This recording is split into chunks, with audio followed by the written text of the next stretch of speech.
Јепа!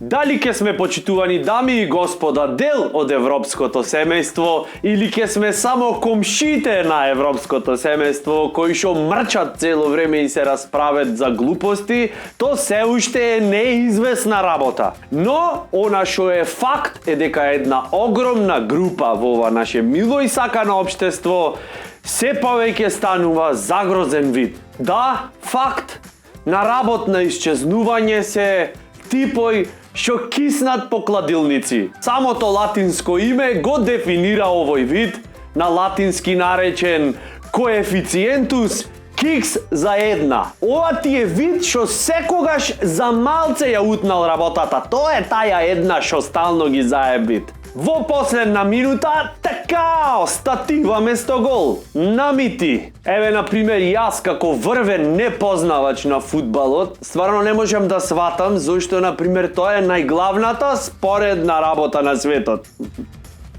Заш? Ево си признавам, јас до толку не се разбирам од фудбал што ми се чини дека Абрамович е дел од ФАП. И сепак и покрај тоа што не се разбирам од фудбал, имам врвни познавања за овој вид што киснит по кладилници и продават надеж за евентуална добивка.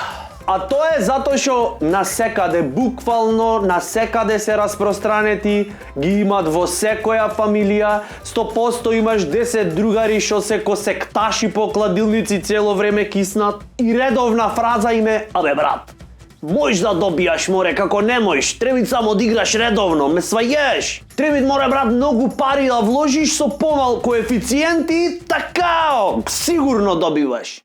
Ке добиеш една порепа. Јас да сум ко тебе, куќата ќе ја продам и мојата и од комшијата и сите пари одма в кладилница. За цела мала да е добитна. Плюс, случајно ако киксниш, не само ти да изгориш, и комшијата со тебе, за зло зарно тука да е. Зато во народот постои изрека: кој се кладит и се палит. Еве како пример статус на возбуден екземплар. Еве како пример статус на возбуден екземплар на коефициентус кикс за една.